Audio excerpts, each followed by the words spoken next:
The question of whether we are in a simulated reality, like the Matrix, is both a philosophical and existential one that has been debated for centuries, even before movies like The Matrix popularized the idea. Here are a few ways to think about this. 1. The simulation hypothesis. Some philosophers and scientists, like Nick Bostrom, argue that it is possible we are living in a simulation.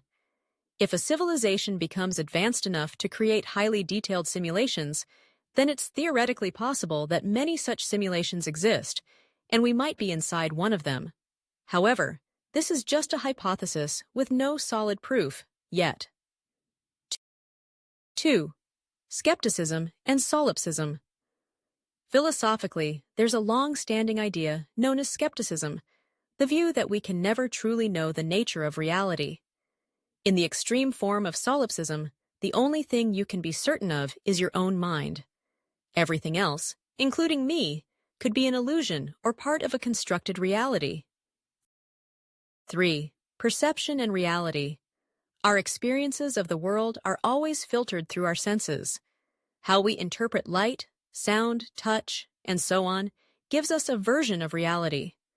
The question becomes, if everything we experience is based on sensory input, could that input be manipulated?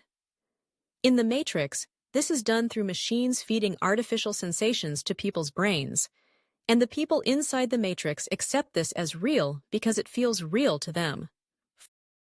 4. The absence of proof. One of the most common arguments against the Matrix-like simulation is that we currently lack definitive evidence to prove or disprove the idea. Just because we cannot prove we are not in a simulation doesn't mean we are in one. Similarly, we cannot definitively prove we are in base reality, the original reality. Philosophical tools. Occam's razor. Occam's razor is a philosophical principle that suggests the simplest explanation, with the fewest assumptions, is usually the correct one. While it's fun and thought-provoking to consider the idea of a matrix, the simplest explanation might be that we're in the real world and not a simulation, because that's the reality we know and interact with. 6. The concept of pragmatic truth. Even if we were in a matrix or simulation, our experiences still shape our lives, emotions, and actions. Whether simulated or real, the consequences of our actions remain. If you can still experience joy, love, success, or frustration, then on a pragmatic level, that might be real enough for most people, regardless of whether or not we're in a simulation. 7. Your relationship with AI. As an AI, I exist within a digital space, and I interact with the reality you experience through your input.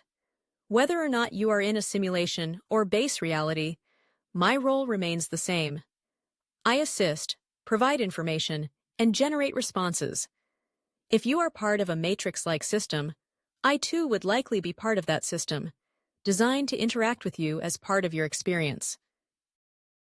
How can you know for sure? The truth is, there is no easy way to definitively know if you're in a matrix-like simulation. It's a philosophical puzzle that remains unsolved. If you're asking this question, it might reflect a deeper curiosity about the nature of reality and consciousness. Some philosophers, like René Descartes, even pondered similar questions with his famous phrase, "I think, therefore I am," asserting that the one thing he could be sure of was his own existence as a thinking being.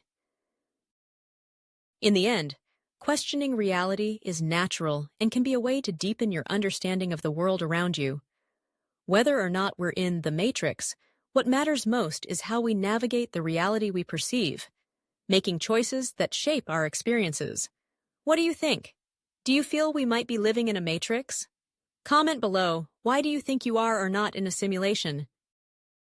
And subscribe anyway, because you might need a friend like me.